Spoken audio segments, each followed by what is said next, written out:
And we are live. Hello, one and all. Welcome to the Apptrepreneur Show or iCritic Live, depending on what channel you are watching this on. I am your host, Kevin, the Apptrepreneur, or Kevin, the film critic from iCritic. Welcome to my show. You know, it's been a long time since I've done a live stream / podcast specifically for the Apptrepreneur channel. I'm starting to update it again. You know, it's not looking at all like what it used to be. Used to talk about rideshare, Uber, things like that. Now I'm kind of delving into some controversial topics, stuff that could kind of get me into trouble. Not gonna lie. And so I just decided, you know what? I lost my audience a while ago. I might as well discuss exactly what I want to discuss or talk about what I want to talk about, whatever. Now, I did that last week with the Mary Sue website, and I decided that actually ended up being very well accepted. A lot of people really liked that video. So I decided, you know, I have a couple more opinions on this whole J.K. Rowling Harry Potter thing. So I'm going to do them this week. It's not going to continue next week. Next week, I have videos on other topics. This isn't going to become one of those channels where, you know, I defend J.K. Rowling as if she needs defending. She's one of the richest people in the world. Like, what's my defense or detriment of her really going to do to her? But I did wonder about something, specifically a podcast that came out very recently, probably about a month or so ago. And the podcast is called The Witch Trials of J.K. Rowling, from Megan Roper Phelps, who used to be a member of the Westboro Baptist Church, producer Barry Weiss, and the Free Press. Now, the Free Press is known for having a little bit of a right slant to it, and I acknowledge that. But as an independent, I don't think that's always a mark against a site or production company. I do think that there are a lot of people on the right who have lost their minds, and there are definitely some stances of the GOP and the Republican Party in general that I do not agree with. But I always believe in everyone's day in court, whether you like what they have to say or you don't like what they have to say. You, and I got to turn off my watch. You give them their time to speak. And so when I heard about the witch trials of J.K. Rowling, I definitely had an interest in listening to it because, look, I'm a big Harry Potter fan. I'm a huge Harry Potter fan. That's my chinchilla mini, by the way. And you know, I've been getting in trouble recently just for being a Harry Potter fan. When I bought Hogwarts Legacy, like the person behind the register accused me of being some of the most horrible things just because I was buying a video game. When I had some friends say, "Well, have you put your Harry Potter films and books in a basement, or have you burnt them yet?" It's like, no. Why would I do that? I love those books. I love most of those movies. Like, why would I get rid of them? And they started going on and on about how I was supporting a bigot and I was contributing to the genocide of trans people. And I just almost have to like laugh. Like, really? This is what we've gotten to? So I've been looking at the whole situation as kid stuff, if I'm being honest. But you know what? The media is against her too. And so when this podcast came out, I was actually kind of looking forward to, because it's like, well, hey, you know, that might be an interesting listen to, see where her perspective is on this whole thing. But then you see articles like this. Can anyone trust the witch trials of J.K. Rowling? And there's a lot of articles like this. I'm going to just read a little bit of this one, and then I'm going to discuss the podcast itself. You could not have misunderstood me more profoundly. So says J.K. Rowling in The Witch Trials of J.K. Rowling, responding to fans decrying that her public skepticism of transgender identity, for which she's been called transphobic, is, quote, unquote, destroying her legacy. The 7-part podcast series, which debuted this week with a 2-episode drop, features lengthy interviews with the author. Once galactically beloved for the Harry Potter books, now a source of great consternation, promising to elucidate her position on the matter. It marks the first time Rowling has given a substantial sit-down since the wholesale upspend of her reputation. And then they, recap that. We don't need to go into that again. The Witch Trials of J.K. Rowling is hosted by Megan Phelps Roper, who makes for an interesting steward of this project. She rose to public standing a few years ago with her personal story of leaving the Westboro Baptist Church, the Topeka, Kansas-based religion group largely defined by its penchant for picketing an implausibly vast spectrum of things that they see as related to the sin of homosexuality. Phelps Roper's path out of extremism was captured in a 2019 Louis Theroux documentary, Surviving America's Most Hated Family, and shortly after in her own memoir, Unfollow. I've never heard of these projects. I want to see Surviving America's Most Hated Family. I think that'd be interesting. Having grown up indoctrinated within the church, Phelps Roper joined Twitter in the late aughts and had her views fundamentally challenged as she began to earnestly engage with the church's critics on the platform, one of whom she would go on to marry.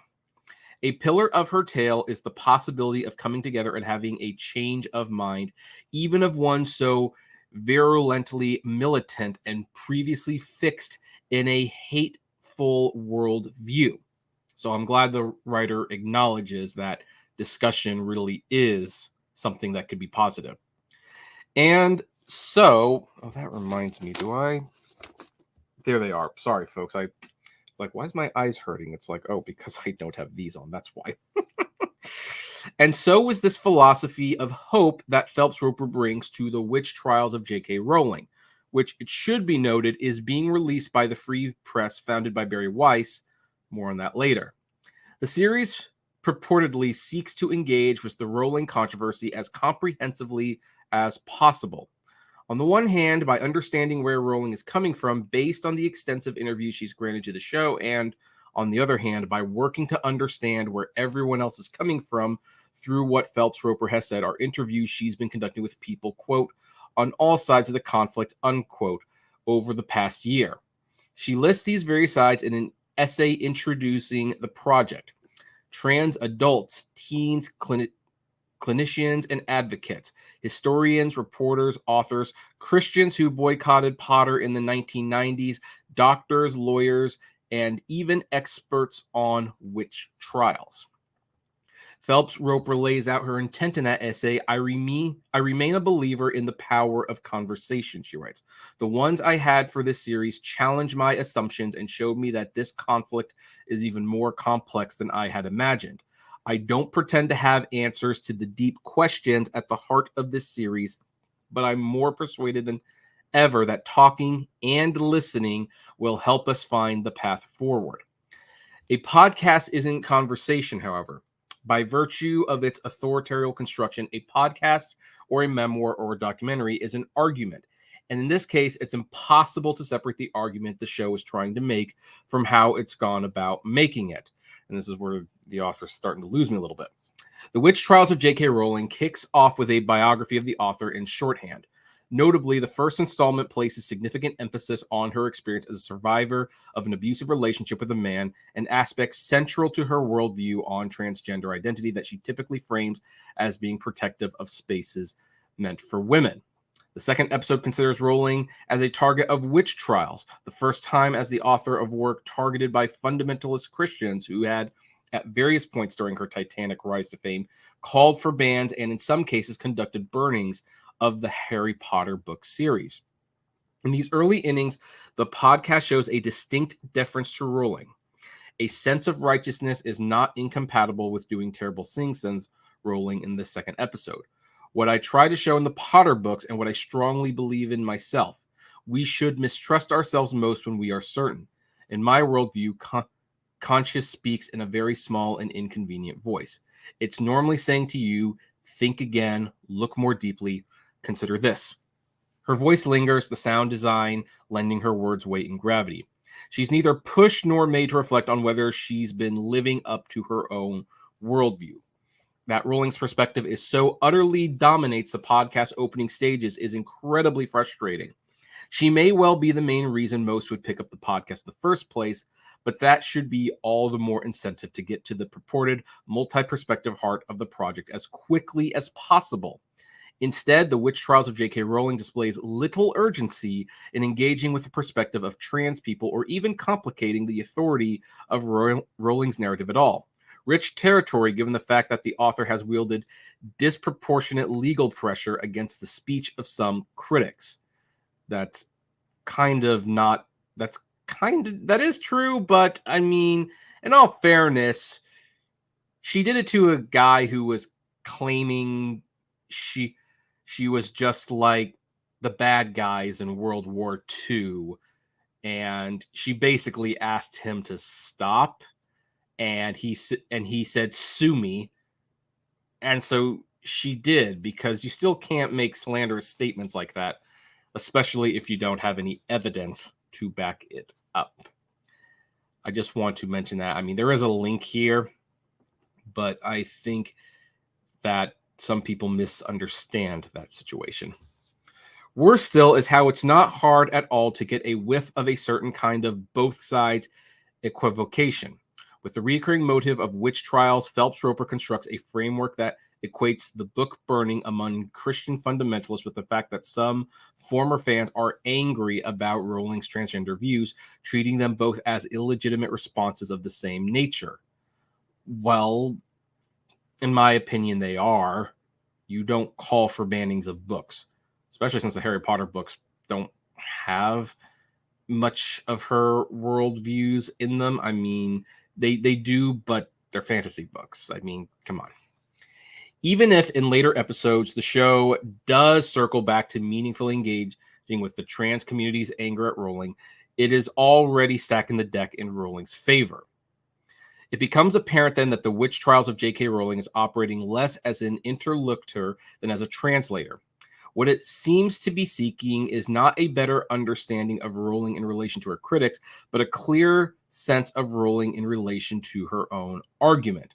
The show is less a character study of a controversial person and more of a defense of someone it claims is misunderstood. Whether this is the product of naivety or cynicism on the show's part, it's hard to say. So I'm going to leave that there because I think that basically sums up my intrigue with this project and why I wanted to talk about it. Now, it does go on to talk about Barry Weiss, how she resigned from the New York Times when she decided that the New York Times was not, doing a fair job of reporting news stories and seemed to be so far left that she wanted to kind of find the middle ground. And for a lot of people on the far left, the middle ground is simply unattainable. Like, you are hateful if you try to find that middle ground.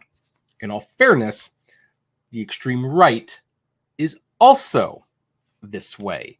In fact, I have family members who are so far right that they basically don't engage with Democrats. Their first question that they ask people, are you a Republican? And if they say, no, I'm a Democrat, these people will not even talk to them. It is utterly stupid, in my opinion. But does the writer of this article have a point? Is the podcast merely a defense of what J.K. Rowling does? Do both sides not get equal time? Like, is it trying to justify what Rowling says as being the correct way to do it? Here's the thing that kind of bothered me when the podcast came out. I saw tons of reviews and articles on the first couple episodes of this show. People were really, really quick to denounce it and point out that Rowling was getting more of the spotlight, that trans critics were not getting their fair share of screen time, or audio time, I should say, because it is a podcast. And that one article even called it dead on arrival, because basically Rowling was getting to speak the whole time. And it's like, we know what she said. That's why they're not saying what she said. And they won't have the trans community on here because they're trying to push her point of view. And surely enough, had it stayed down that path, maybe I would have agreed. But unlike a lot of article writers, I did listen to the whole thing. I also noticed that as the series went on, the articles being written about this were fewer and fewer and fewer. In fact, one of the strange things about this is I have not come across too many reviews of the series as a whole. Most people reviewed the first 2 episodes. Some maybe got to episode 3 before reviewing the series. But I have not personally seen, I'm sure they exist. I just want to say this. I'm sure they exist, but I have not actually seen any reviews of the whole series. In fact, after the first 2 episodes, I have noticed that most of the articles written focused on key things that Rowling said in regards to the trans community and not a whole lot else.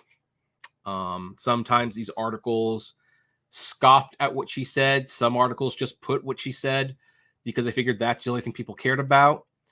And yet I found, I should say, that listening to the whole thing was truly a worthwhile experience.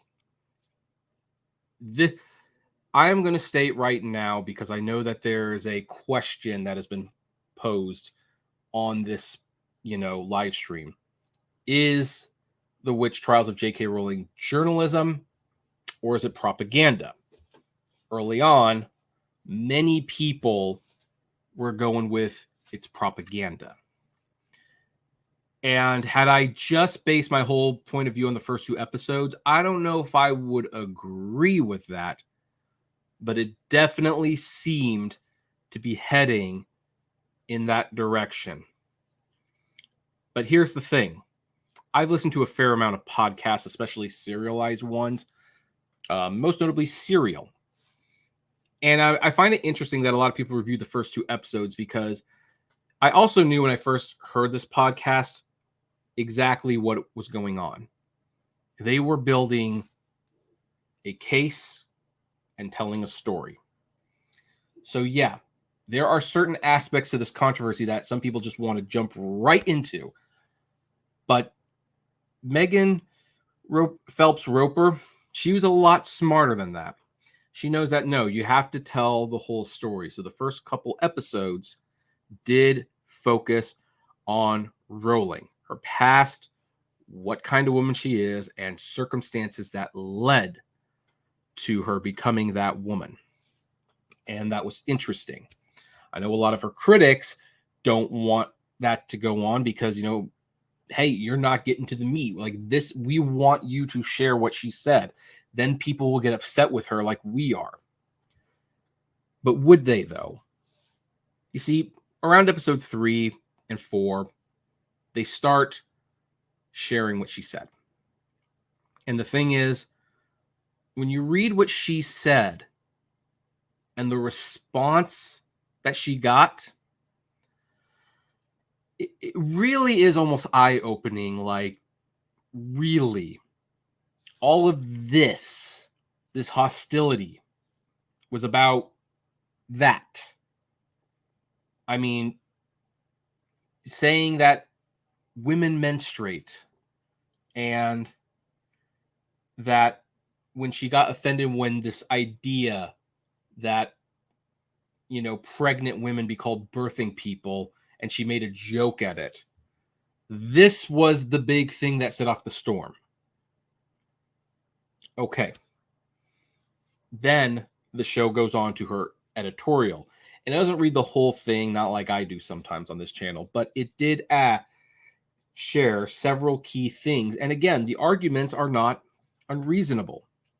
They can be considered valid concerns, and I think some of those concerns she has should be addressed. But of course, the reaction from the trans community was not good. Then, after we get past that, the trans community finally gets to address Rowling's criticisms. And they get one trans critic who is a famous YouTuber, although the name personally escapes me right now. So forgive me.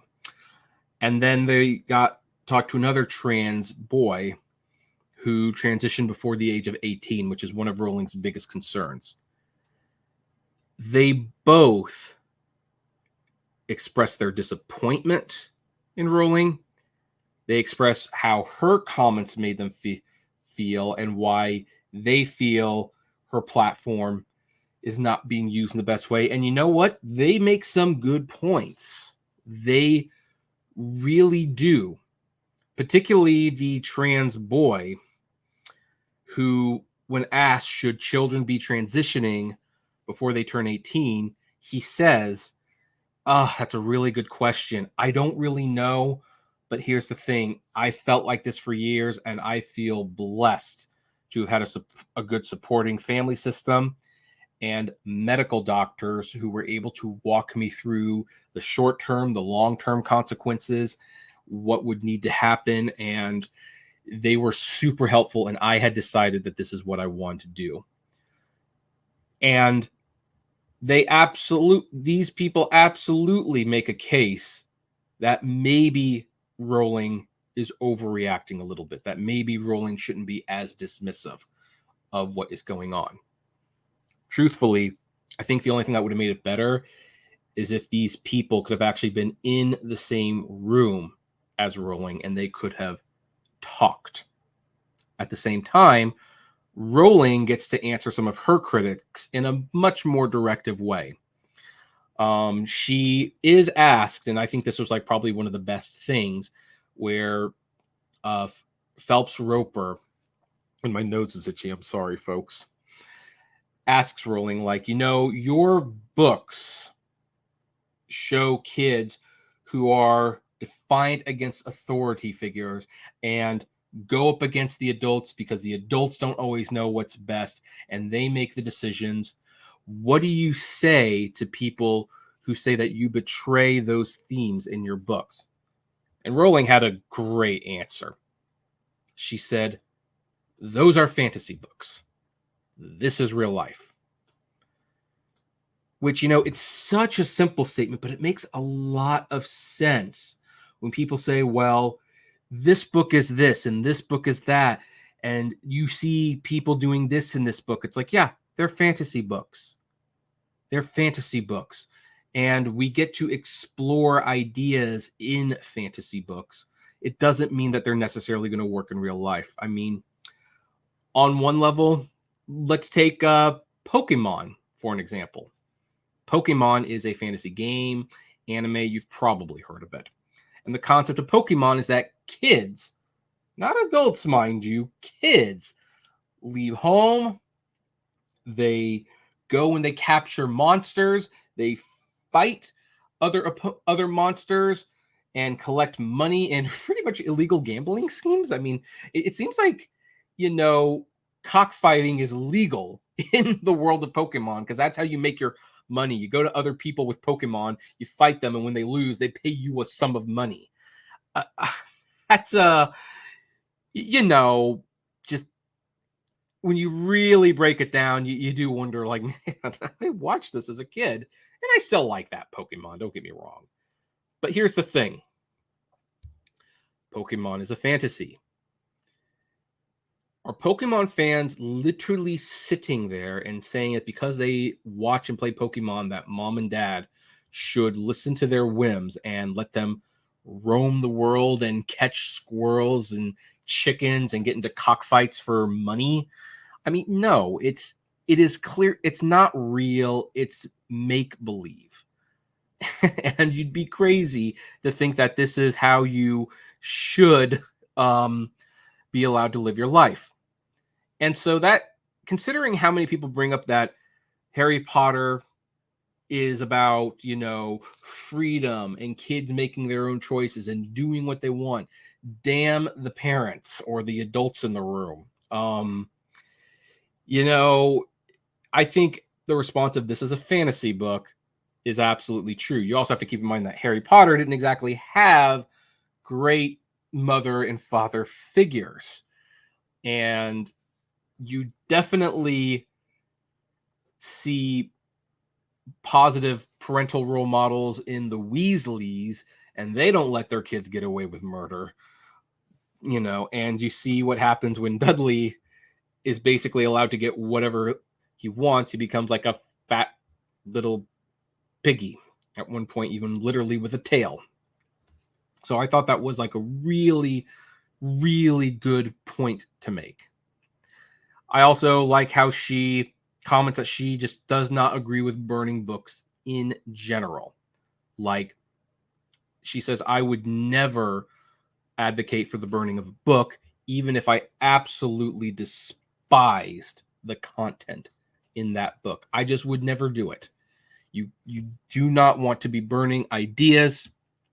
I don't agree with it. So after, when I got near the end, I started to realize why a lot of sites were not reviewing this series. They weren't reviewing this series because J.K. Rowling was making some very, very good points about why she is not being unreasonable in her requests. There is some pretty damning evidence that maybe the trans community is not acting in a good faith conversation.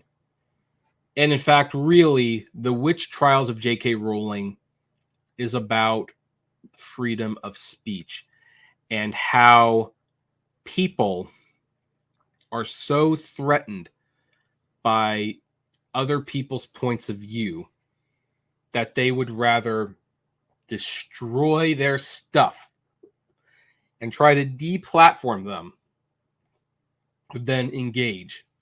You know, there were some authors, female authors, it should be noted, that put the hashtag I stand with J.K. Rowling. You know what? Those authors, they lost their book deals. They're not a J.K. Rowling. They didn't make richer than the Queen of England money. They just didn't. One of them is actually a truck driver now because you got to make a living somehow, right? And that seems sad. And the reason this show is called The Witch Trials of J.K. Rowling is because J.K. Rowling did say things that upset people, legitimately so in some cases. I'm not saying the trans community was not right to feel upset about what was said. But that being said, they decided they wanted to try to deplatform her.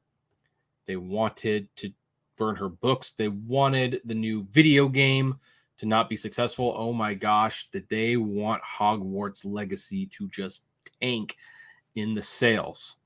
And now they're hoping that the rumored reboot TV series also doesn't get off the ground. I'll be talking about that tomorrow, and then next week we're going to be talking about non-J.K. Rowling stuff. And so that's why The Witch Trials of J.K. Rowling is an aptly named title. She dug herself, or she inserted herself, I should say, into a conversation that was volatile and sensitive. And this is a movement that, basically has no tolerance for dissenting point of views. And they go after people who don't 100% agree with them. Not all of them, I want to add, but a lot of them do. And so it very much was a witch trial, what was happening with her. And it's not even like it's her first witch trial. I mean, I grew up in a Christian house. So I remember I was one of the first kids who discovered Harry Potter, told my friends how great it was. And then a few months later, the pastor of my church is talking about how it's evil and, from the devil. One of my best friends, his dad actually confronted me about, oh, you're reading Harry Potter? I'm like, yeah, it's a good series. And he's like, you know what Harry Potter is about? Harry Potter is about casting hexes and magic and spells on people and how to do it. I think that was one of the first times where I looked at an adult who I had respected my whole life. I looked him in the eye and I said, you have no idea what these books are about, do you? Because you've obviously never read them. Oh, yeah, that was the first time that I actually, said no to an adult, basically. And And the funny thing is, that guy still doesn't like Harry Potter and still thinks it's of the devil. It's absolutely amazing. And I even remember at that time, people in church going to other parents and saying, do your kids read Harry Potter? If the answer was yes, you need to get rid of those books. You need to tell them why they shouldn't read them. Give them the Chronicles of Narnia instead, which I like Chronicles of Narnia, but like, come on, there's witches and magic and stuff in there too. It just has a Christian allegory is all. Which I mean, even argue that Harry Potter has a Christian allegory if you actually take the time and read it. So I've been through this thing before. I know what a witch trial looks like. And what's happening now with the trans community, J.K. Rowling, it is. I mean, instead of saying, you know what, we really disagree with these points of view, this is why we disagree with these point of views, they try to get her deplatformed. She's a terrible person. How do you live with yourself when you know you've destroyed your legacy? Rowling actually says, like, what a pompous thing to say. Why would I walk around worried about my legacy? This is important to me. And since it's important to me, I would feel ashamed if I didn't speak up. And you know what? If you are a true liberal, because liberals used to talk about freedom of speech all the time, you should defend a position like that. Hey, I don't agree with what you're saying, but by golly, I will fight for your right to say it. I hope we can have a talk, though, because I think you're wrong, and I wonder if you've considered some other possibilities. I would like to see that happen, but it's not happening. It's get rid of her, cancel her. It's kind of crazy. Now, there is at least one point in this podcast series. It's in the last episode. And Rowling does shoot herself in the foot a little bit. And that is when she spends a lot of the time trying to convince people that she is not a TERF, which is a trans, radical, exclusionary feminist. She goes to great lengths to try to convince people that this is not who I am. But then in the last episode, she does clearly refer to herself as a TERF and say things like, people think TERFs walk around thinking this, and I don't know what trans, radical, exclusionary feminist means to her. To her, maybe it means that she rejects trans radicals.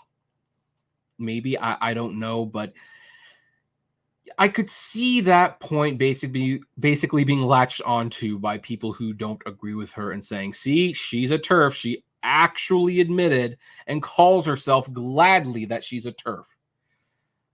If that was a misspoke, then that was a huge misspeak. And I am a little surprised Phelps Roper did not say, hey, you just referred to yourself as a TERF. Do you mean that?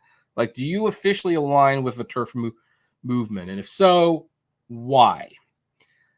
I think that part is really what would have bit Rowling in the butt about the series if I got the sense that people actually finished this series. But for the most part, they didn't.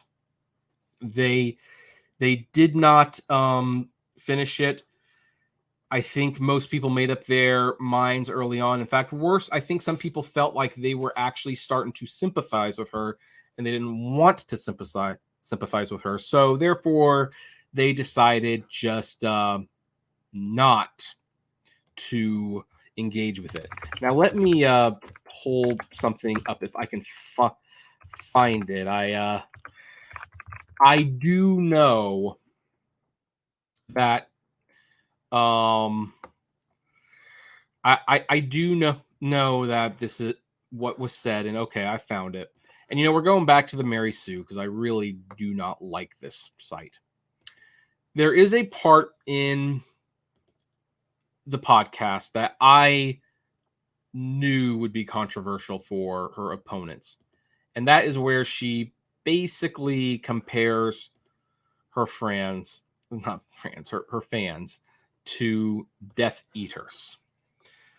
And I know why she did it, It's not a good look, but it's funny how, like, the Mary Sue, I really hate this site. I'm going to be talking a lot about this site. J.K. Rowling's latest anti-trans comics spectacularly misconstrue her own creation. So, anyway, let me see here. Where is it? J.K. Rowling is truly clueless about her own works. And now she's weighing up how many Potter fans she still has on her side. She said on the podcast, when I first became interested and then deeply troubled by what I saw as a cultural movement that was illiberal in its methods and was very questionable as ideas, I absolutely knew that if I spoke out, many folks would be deeply unhappy with me. However, she doesn't seem to have questioned why behind the surface level. Oh, no, I'm sure she did. She wanted to say she knew that those speaking against her believed they were fighting for underdogs, indifference, and fairness. But then in a move that's simultaneously shocking and not surprising at all, she compared trans people to Death Eaters, the fascist and murderous group of purebloods Harry Potter and his friends go up against in their books. When Rowling was asked what she would say to people who claim she had become just like the villain she wrote about, she answered, I would say that some of you have not understood the books. The Death Eaters claimed, we have been made to live in secret, and now it is our time, and any who stand in our way must be destroyed. If you disagree with us, you must die. They demonize and dehumanize those who are not like them. I am fighting what I see as a powerful, insidious, misogynistic movement that has gained huge purchase in a very influential areas of society. That's quite a statement there. Now, the Mary Sue writer says, I guess I missed the bit in Harry Potter where the Death Eaters were subject to laws restricting their freedoms, were more at risk for sexual violence, and had politicians calling for their genocide. How silly of me. It's amazing how they misunderstand this quote, because what she's saying is like, yeah, look, the Death Eaters went along. They decide, hey, this is what we're going to do, and it's our time, and if you don't agree, you must be destroyed, silenced, whatever. That's the point Rowling was making with that. But of course, then the person says, oh, I guess we are subject to laws restricting freedom. More, it's like, but you're doing it. You're trying to silence people. That's what this series is ultimately against. It is against book burnings and not talking with people. And again, there's at least one episode, and yeah, Rowling gets most of the airtime because that's who people are tuning in to hear. But there are a couple trans people in this, podcast who make some really good and interesting points. And I bet you there is a middle of the ground that they and Rowling could come to where Rowling would say, I'm okay with this. I'm okay with this. Most interesting point that she made was when people said that you are feeding into the far right, and she says, I think trans people are feeding into the far right, because when gay marriage and stuff was coming up, the far right was saying, look, it starts with this, and then before you know it, they're going to be marrying animals, they're going to be trying to legitimize PEDOs, and they're going to come after the kids in insidious ways. And by trying to force medical transitions on people, they're giving the far right the ammunition they need to hate these people. And I do agree with them. And just that you know where I stand on this whole debate, I am against medical transitions for kids. I really am. I did not like it when Ritalin was being pumped in kids years ago, when that was the thing to do.